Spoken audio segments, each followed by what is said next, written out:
Hello friends, मैं हूं सुदर्शन प्रकाश और आप देख रहे हैं यूट्यूब चैनल गुरु चकाचक। दोस्तों, ये 24 अगस्त का करंट अफेयर्स है। वीडियो के बीच में आपसे एक क्वेश्चन पूछूंगा जिसका आंसर आपको कमेंट बॉक्स में देना है। आज के करंट अफेयर्स का पीडीएफ आपको गुरु चकाचक के टेलीग्राम ग्रुप में मिलेगा। टेलीग्राम ग्रुप का लिंक डिस्क्रिप्शन बॉक्स में है और साथ ही इसका पीडीएफ आपको डिस्क्रिप्शन बॉक्स में दिए गए लिंक पर क्लिक कर भी डाउनलोड कर सकते हैं। तो चलिए शुरू करते हैं। आज का पहला क्वेश्चन है, इंडिया कोस्ट गार्ड ने किस राज्य में इंटरसेप्टर बोट ICGS C-454 का जलावतरण किया है? चार ऑप्शन है, केरल, तमिलनाडु, गुजरात, पश्चिम बंगाल। सही आंसर है सी, गुजरात। इंडियन कोस्ट गार्ड मतलब भारतीय तटरक्षक बल गुजरात के सूरत में एक इंटरसेप्टेड नाव ICGS C-454 का जलावतरण किया है। इस नाव का निर्माण लार्सन एंड टूब्रो द्वारा किया गया है और इसकी अधिकतम गति 83 किलोमीटर प्रति घंटा है। यह एक 27 मीटर लंबी नाव है और इसे 500 समुद्री मील की दूरी रेंज पर बेहतरीन शिपिंग गतिशीलता और क्षमता के साथ बनाया गया है। अब इंडिया कोस्ट गार्ड के बारे में जानते हैं। इसकी स्थापना 18 अगस्त 1978 को संसद द्वारा तटरक्षक अधिनियम 1978 के अंतर्गत की गई थी। इसका आदर्श वाक्य है, वयम रक्षामः, मतलब हम रक्षा करते हैं। इसका मुख्यालय नई दिल्ली में है। 1 फरवरी को तटरक्षक दिवस के रूप में मनाया जाता है। इसके महानिदेशक हैं कृष्ण स्वामी नटराजन। नेक्स्ट क्वेश्चन है, सीमेंस द्वारा C&S इलेक्ट्रिक के प्रस्तावित अधिग्रहण को किसने मंजूरी दी है? चार ऑप्शन है, CCI, सेबी, ट्राई, CVC। सही आंसर है ए, CCI। CCI ने सीमेंट लिमिटेड द्वारा C&S इलेक्ट्रिक लिमिटेड के प्रस्ताव को अधिग्रहण को मंजूरी दे दी है। CCI का full form competition commission of India होता है और इसे हिंदी में भारतीय प्रतिस्पर्धा आयोग कहते हैं। सीमेंस लिमिटेड ने C&S इलेक्ट्रिक लिमिटेड की शेयर पूंजी के 100% के प्रस्तावित संयोजन का अधिग्रहण किया है। अब जानते हैं सीमेंस इंडिया क्या है। तो आपको बता दूं कि यह रेल और सड़क परिवहन के लिए स्मार्ट मोबिलिटी समाधानों की आपूर्ति करता है।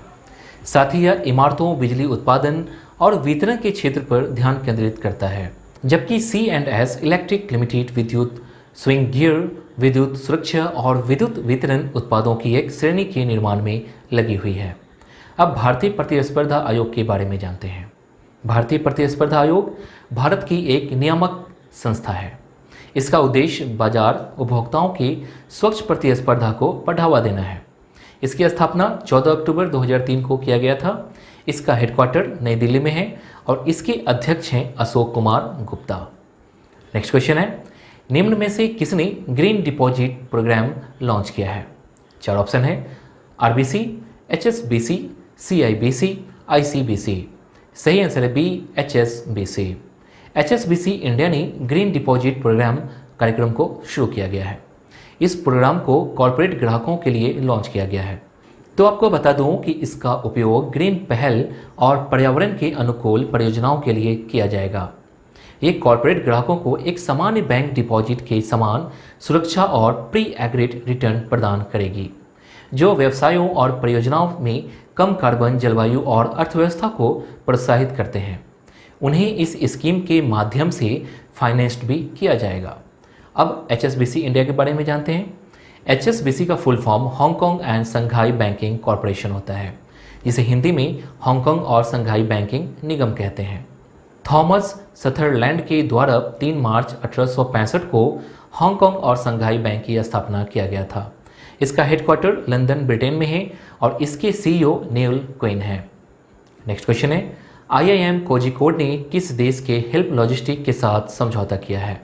चार ऑप्शन है, अमेरिका, इजराइल, जापान, स्विट्जरलैंड। सही आंसर है डी, स्विट्जरलैंड। कोझिकोड के भारतीय प्रबंधन संस्था ने स्विट्जरलैंड के हेल्प लॉजिस्टिक के साथ एक समझौता ज्ञापन पर हस्ताक्षर किया है। यह साझेदारी परामर्श सेवाएं प्रदान करने तथा सरकारी और गैर सरकारी संगठनों को लॉजिस्टिक पर प्रशिक्षण प्रदान करने के लिए किया गया है। स्विट्जरलैंड मध्य यूरोप में स्थित एक देश है। इसकी राजधानी बर्न है और यहाँ की मुद्रा स्विस फ्रांक है। दोस्तों, आज के क्वेश्चन का आंसर आपको कमेंट बॉक्स में देना है। क्वेश्चन है, ग्राहकों निगम का प्रतिपादन किसने किया था? क्वेश्चन है, ग्रहों के नियम का प्रतिपादन किसने किया था? 4 ऑप्शन दिए गए हैं, न्यूटन, केपलर, गैलीलियो, कोपरनिकस। इनमें से एक ऑप्शन सही है, इसका आंसर आपको कमेंट बॉक्स में देना है। नेक्स्ट क्वेश्चन है, एक संकल्प बुजुर्गों के नाम अभियान किस राज्य में चलाया जा रहा है? 4 ऑप्शन है, महाराष्ट्र, मध्य प्रदेश, मिजोरम, असम। सही आंसर है बी, मध्य प्रदेश। मध्य प्रदेश में एक संकल्प बुजुर्गों के नाम नामक अभियान चलाया जा रहा है।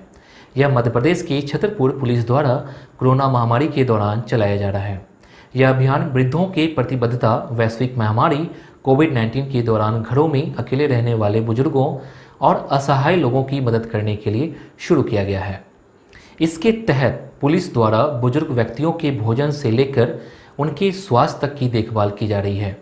यह अभियान मध्य प्रदेश पुलिस की आदर्श वाक्य देशभक्ति जनसेवा के अनुरूप चलाया जा रहा है। अब मध्य प्रदेश के बारे में जानते हैं। मध्य प्रदेश भारत का एक राज्य है। इसकी राजधानी भोपाल है। इसके उत्तर में उत्तर प्रदेश, पूर्व में छत्तीसगढ़, दक्षिण में महाराष्ट्र, पश्चिम में गुजरात तथा उत्तर पश्चिम में राजस्थान है। यहाँ के मुख्यमंत्री शिवराज सिंह चौहान हैं और राज्यपाल हैं आनंदीबेन पटेल। नेक्स्ट क्वेश्चन है, विश्व स्नूकर चैंपियनशिप 2020 किसने जीता है?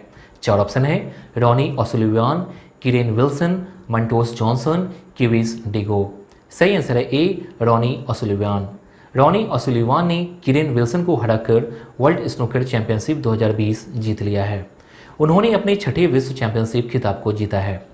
विश्व स्नूकर चैंपियनशिप विश्व भर में आयोजित होने वाला व्यावसायिक स्नूकर टूर्नामेंट है। यह प्रतिष्ठा और पुरस्कार राशि दोनों के मामले में लीडिंग स्नूकर टूर्नामेंट है। इसका पहला चैंपियनशिप 1927 में आयोजन किया गया था, जिसमें इस पुरस्कार को डेविस ने जीता था। नेक्स्ट क्वेश्चन है, निम्न में से किसने हरित पथ नामक मोबाइल एप्लीकेशन विकसित किया है? 4 ऑप्शन है, CPRI, CSIR, ICAR, NHAI। सही आंसर है डी, NHAI। NHAI ने हरित पथ नामक मोबाइल एप्लीकेशन को विकसित किया है और इस ऐप को केंद्रीय सड़क और परिवहन मंत्री नितिन गडकरी द्वारा लॉन्च किया गया है। NHAI का full form national highway authority of India होता है, जिसे हिंदी में भारतीय राष्ट्रीय राजमार्ग प्राधिकरण कहते हैं। इस ऐप को प्रत्येक पेड़ की वृद्धि, प्रजातियों के विवरण, रखरखाव गतिविधियों और लक्ष्यों उपलब्धियों की निगरानी के लिए विकसित किया गया है। साथ ही राजमार्गों के किनारे वृक्षारोपण के लिए विशेष व्यक्तियों एजेंसियों को काम पर रखा जाएगा और साथ ही गैर सरकारी संगठनों, स्वयं सहायता समूहों और वन विभाग को शामिल किया जाएगा। 2022 तक राजमार्गों के किनारे 100% वृक्षारोपण के लक्ष्य को प्राप्त करना है। मोबाइल एप्लीकेशन के अलावा NHAI ने हरित भारत संकल्प नामक देशव्यापी वृक्षारोपण अभियान भी शुरू किया है। यह पर्यावरण संरक्षण और स्थिरता को बढ़ावा देने के लिए शुरू किया गया है। नेक्स्ट क्वेश्चन है, दास व्यापार और उसके उन्मूलन की याद के लिए अंतर्राष्ट्रीय दिवस कब मनाया जाता है? 4 ऑप्शन है, 21 अगस्त, 22 अगस्त, 23 अगस्त, 24 अगस्त। सही आंसर है सी, 23 अगस्त। International day for the remembrance of the slave trade and its abolition, मतलब दास व्यापार और उसके उन्मूलन की याद के लिए अंतर्राष्ट्रीय दिवस 23 अगस्त को मनाया जाता है। इस दिवस को यूनेस्को द्वारा ट्रांस अटलांटिक दास व्यापार के कारण मनाने का निर्णय लिया गया था। साथ ही इस दिवस को सांतो दोमिंगो में वर्ष 1791 में दास महिला व पुरुषों के द्वारा किए गए विद्रोह की स्मृति में भी मनाया जाता है। सांतो दोमिंगो को अब हैती के नाम से जाना जाता है। लोगों को अफ्रीका से ले जाया गया था और दास के रूप में बेचा गया था। हैती क्रांति के द्वारा संघर्ष करके उन्होंने 1804 में स्वतंत्रता प्राप्त की। यह घटना इतिहास की सबसे महत्वपूर्ण घटनाओं में से एक थी। हैती में इस दिवस 1998 और सेनेगल में इसे 1999 में पहली बार मनाया गया। दोस्तों, कल मैंने आपसे एक क्वेश्चन पूछा था। क्वेश्चन था, कागज का आविष्कार किस देश में हुआ था? 4 ऑप्शन दिए गए थे, जिनमें भारत, अमेरिका, रूस, चीन था। इसका सही आंसर है डी, चीन। सबसे पहले कागज का आविष्कार चीन में हुआ था। 201 ईस्वी पूर्व हान राजवंश के समय चीन के निवासी साई लून ने कागज का आविष्कार किया था। इस आविष्कार से पहले बांस और रेशम के कपड़े पर लिखा जाता था। रेशम बहुत महंगा होता था और बांस बहुत भारी, इसलिए साई लून ने मन में आया कि कुछ ऐसा बनाया जाए जो हल्का और सस्ता हो। तब उसने भांग, सहतूत के पत्ते, पेड़ की छाल तथा अन्य तरह के रेशों से कागज का निर्माण किया। उसके बाद कागज़ का इस्तेमाल संपूर्ण विश्व में होने लगा।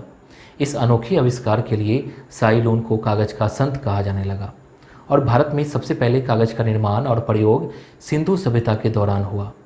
भारत में कागज़ बनाने का पहला कारखाना कश्मीर में सुल्तान जैनुल आबिदीन ने लगवाया। आधुनिक तकनीक पर आधारित कागज़ का सबसे पहला कारखाना हुगली नदी के तट पर 1870 में कलकत्ता के निकट बाली नामक स्थान पर लगाया गया था। आज का क्वेश्चन मैं पहले ही पूछ चुका हूँ, फिर भी आपको यहाँ क्वेश्चन दिख रहा है, इसका आंसर आपको कमेंट बॉक्स में देना है। तो दोस्तों आज के लिए बस इतना ही। उम्मीद है कि ये वीडियो आपको पसंद आई होगी। पसंद आई तो वीडियो को लाइक कीजिए और अपने दोस्तों के साथ ये वीडियो शेयर जरूर कीजिए। अगर आपने अभी तक इस चैनल को सब्सक्राइब नहीं किया है तो प्लीज़ कर लीजिए, साथ ही बेल आइकन पर प्रेस कर लीजिए ताकि नए वीडियो की नोटिफिकेशन सबसे पहले आपको मिल सके। Thank you.